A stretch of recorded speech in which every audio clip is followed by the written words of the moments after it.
Hey, I'm Eddie, and today I'm going to react to failed roller coasters.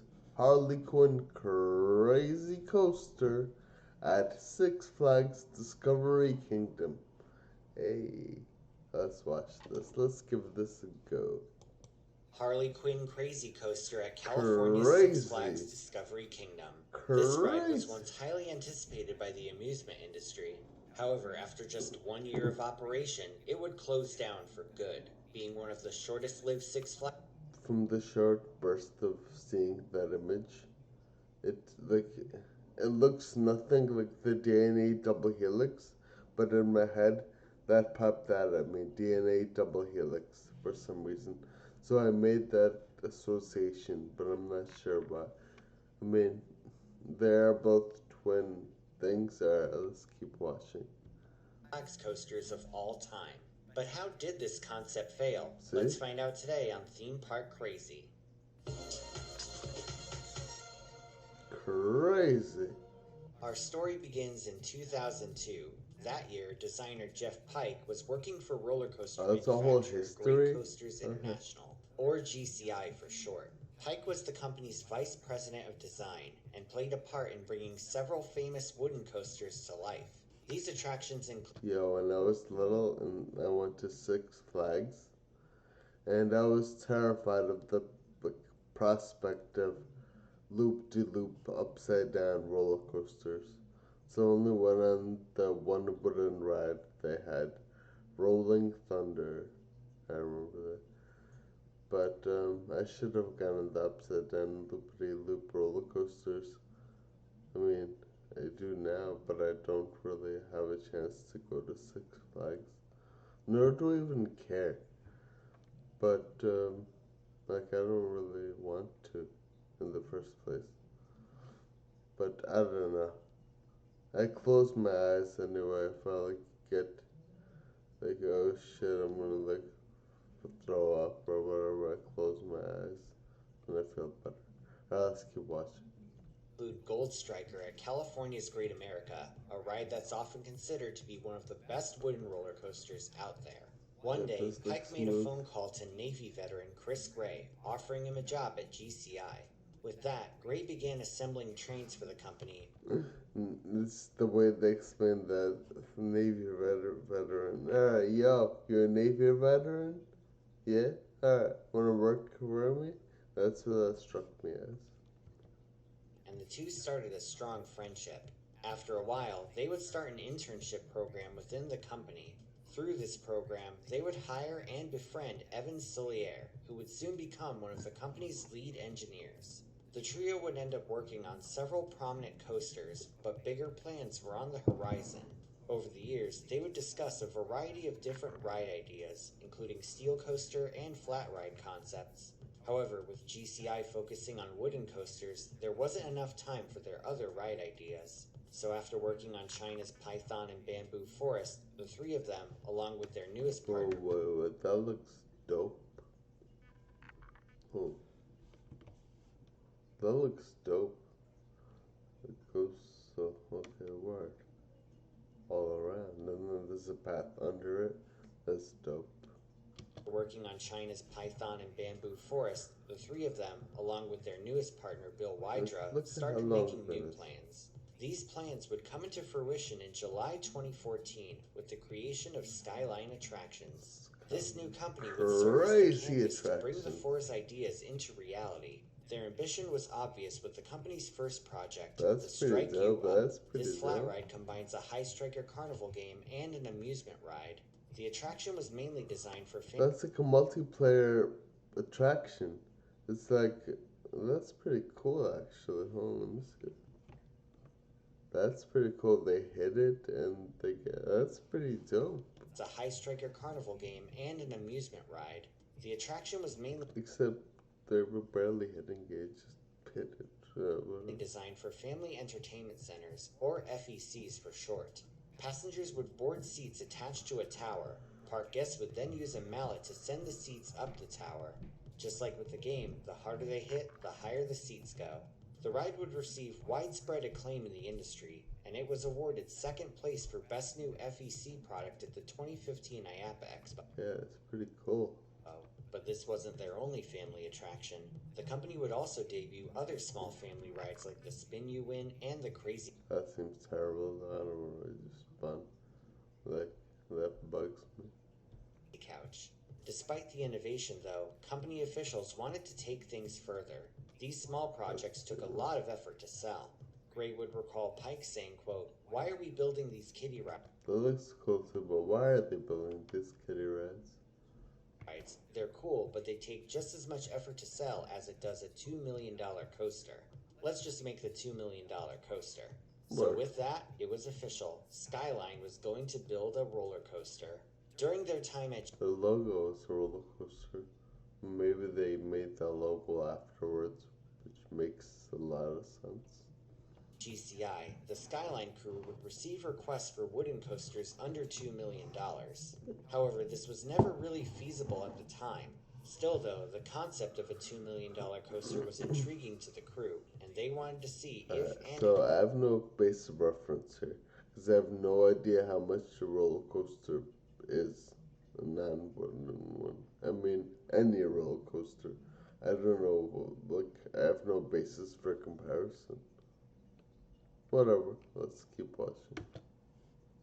How it was possible. It didn't take long to think of a concept, though. In fact, the crew had already thought of one before the company formed.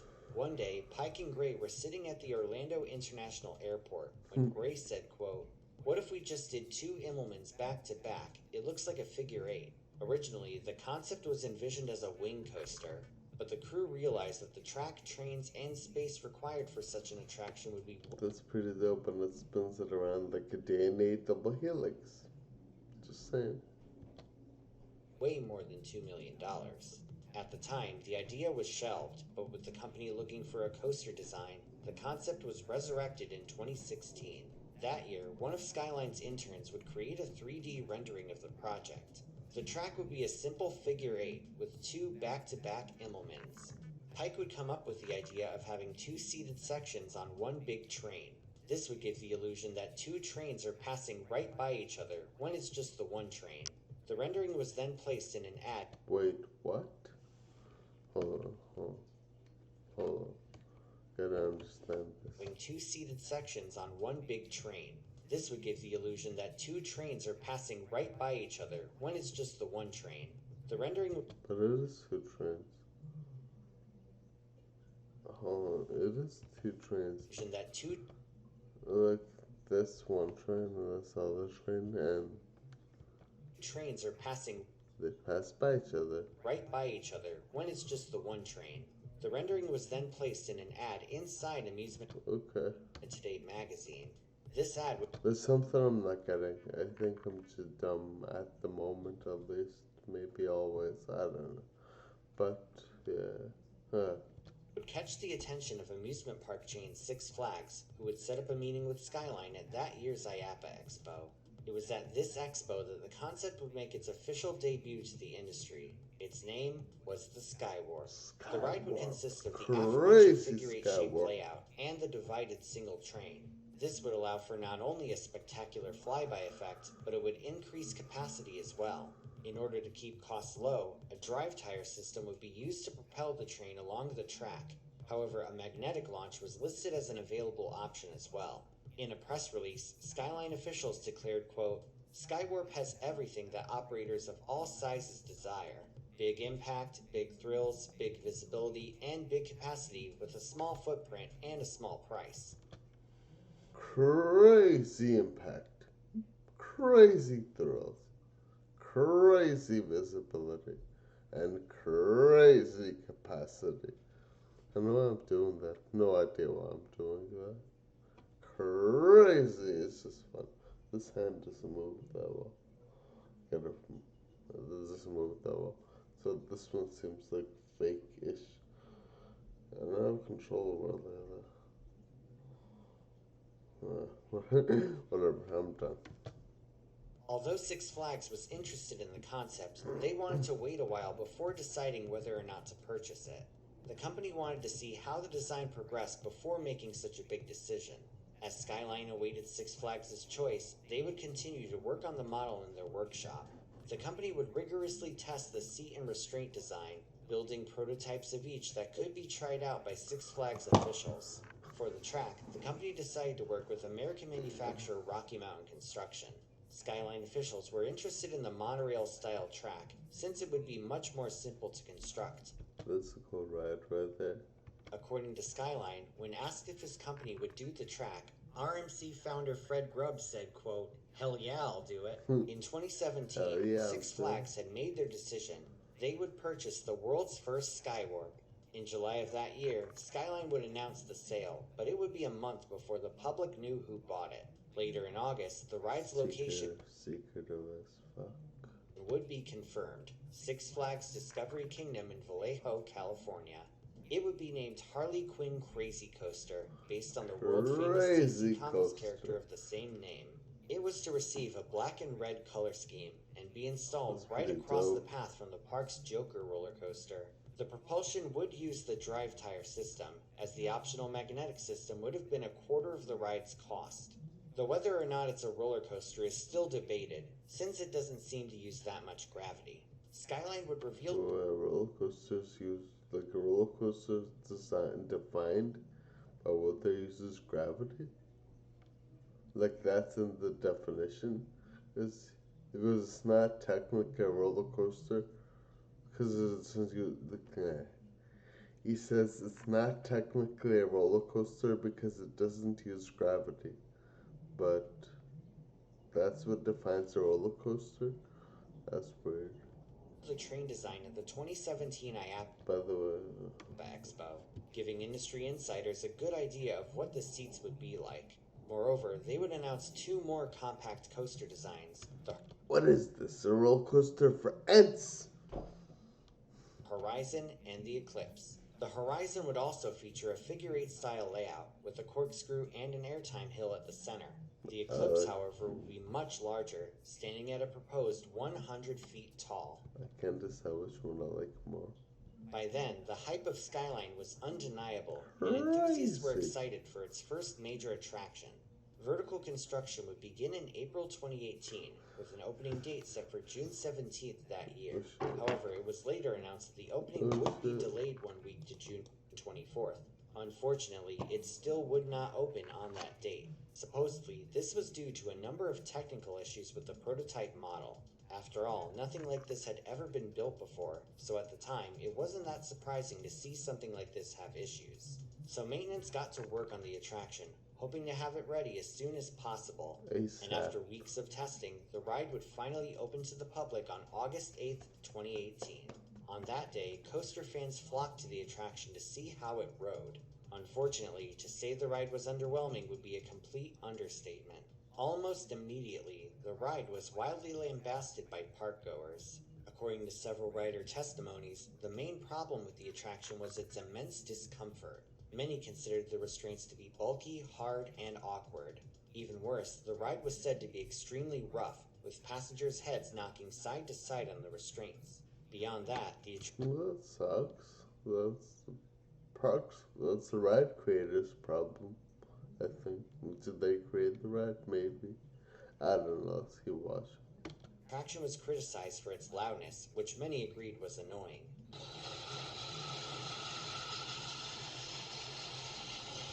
9 out of 10 doctors agree. This is very annoying. Another problem with the ride was that it only gave 3 full circuits in one direction. This meant that if you were facing backwards, you wouldn't get to fully experience the exciting crossover effect.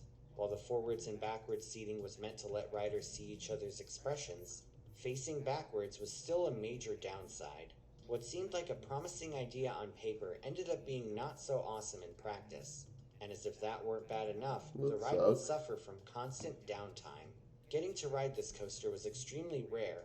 By the end of the 2018 season, Harley Quinn had hardly operated, and many were already questioning its future at the park. The good news for Skyline was that they had sold a Horizon model. For the 2019 season, Tidal Twister was set to debut at California's SeaWorld San Diego. The train would be shown off at the 2018 IAPA Expo, during which Skyline addressed some of the problems with Harley Quinn. According to Skyline officials, Title Twister would feature two main improvements over its predecessor. That guy's fucking touching you. Fire him. Says do not touch. It clearly says do not touch. And this dude's just touching it. I'm kidding. With Harley Quinn, the single bogie system of the train was insufficient when it came to absorbing vibration.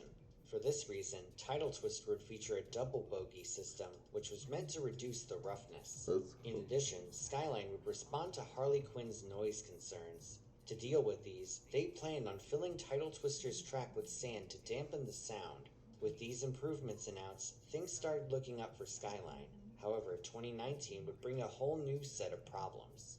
That year, Harley Quinn would continue to face downtime, and in all honesty, you'd have a better chance at buying a fairly priced N64 Switch controller than getting on that ride. Meanwhile, in Southern California, Title Twister was set to make... I remember those. I didn't have an N64, but I played when I had an emulator. So, yeah. its debut, opening to the public on May 24th, 2019. While it was considered to be an opening to the... Meanwhile, in Southern California, Title Twister was set to make its debut, opening to the public on May 24th, 2019. While it was considered to be an improvement over Harley Quinn, it too would have a troubled run. After just 2 weeks of operation, the ride would be shut down. According to Chris Gray, this was due to unspecified parts of the ride being recalled. All the interesting rides get shut down. This is so interesting. Said of the situation, quote, "There was an issue with parts we didn't make. Ones that we just bought off another company. They had a recall. That took us down for about 6 to 8 weeks after 2 weeks of operation. And there wasn't a whole lot we could do there except say, hey guys, we gotta rush this and get it done as fast as possible. That was the biggest thing on Title Twister that we had. Unfortunately, it was coming off the heels of Harley Quinn. Company officials were no doubt disheartened by how their first 2 attractions turned out, and the pandemic happening the next year didn't make business any easier. 2 attractions turned out, and the pandemic happening the next year no doubt disheartened by how their first 2 attractions turned out, and the pandemic. Wait, I'm not sure for YouTube is still demonetizing with a word. Happening the next year didn't make business any easier. Both Six Flags Discovery Kingdom and SeaWorld San Diego would be closed until 2021, and business for the company was struggling. But instead of giving up, the Skyline crew would launch a sister company named Skyline ECS. This new company would allow Skyline's engineers to work on other non-amusement related attractions such as elevators and even a dump truck. These projects helped Skyline make some extra income during the pandemic. As for their rides, while California's amusement and theme parks would reopen during the pandemic. I thought it's interesting how they said sister company and they shall call woman. And when it was it was interesting, funny and subtle, and I'm not sure if they did that on purpose or by accident. For their rides, while California's amusement and theme parks would reopen in 2021, both Harley Quinn and Title Twister were still closed. At first, it seemed like this was due Titty Twister, Title Twister. I'm sorry, don't remember that. to staffing issues and a limited operating schedule. However, Title Twister remains standing but not operating to this day. That's funny.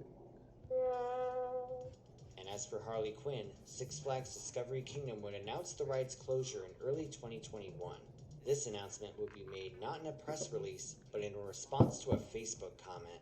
Yes, a Facebook comment. The ride was soon completely demolished, and all that remains of it is a big pile of dirt. Its fate was sealed that quickly. The fact that this ride only operated for a year, only to be unceremoniously closed down and demolished, really emphasizes how big of a flop it was for Six Flags. Seriously, a Facebook comment. At the same time, though, the story of Harley Quinn is a great example of how complex engineering is. New ideas on their own are tough to visualize, but actually bringing them to life is often considered to be an even more arduous task. Engineering is tough, and even the best engineers have their successes and failures. Even still, Skyline refused to give up. They decided to, in the words of Walt Disney, keep moving forward. In 2021, Skyline made several new innovations to their ride catalog. First was the introduction of a new I look at the colors a lot. The colors are nice. ride, the Pescetti Bowl coaster.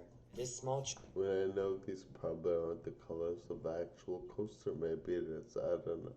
But the colors are really nice. Look together. children's coaster was intended for family entertainment centers, Makes me think of dragons. Blue and green always makes me think of dragons. harkening back to their roots. Additionally, Skyline would completely reintroduce and reinvent their compact thrill coasters. These new 2.0 concepts would feature a number of significant improvements. First of all, the Wait, track what will the be a fuck? brand new would feature a Is that like chicken and broccoli? number of significant improvements. First of all, the That's track chicken and broccoli, dude. will be a brand new weld-free design. Instead of RMC, this track will be made by Skyline themselves in-house. While Nice. RMC builds amazing track, building the track in-house will allow for better quality control. Moreover, the weld-free design will prevent both heat distortion and the overall unpredictability of welding. Other new features include the redesigned trains and restraints. Instead of the clunky over-the-shoulder restraints, these new restraints will be far less restrictive, making headbanging much less likely. Even better, the train will feature a new single-file seating design, allowing for a more open feeling and a wider field of view. So far, none of these new rides have said to have been purchased, but Skyline's perseverance is truly amiable in the industry.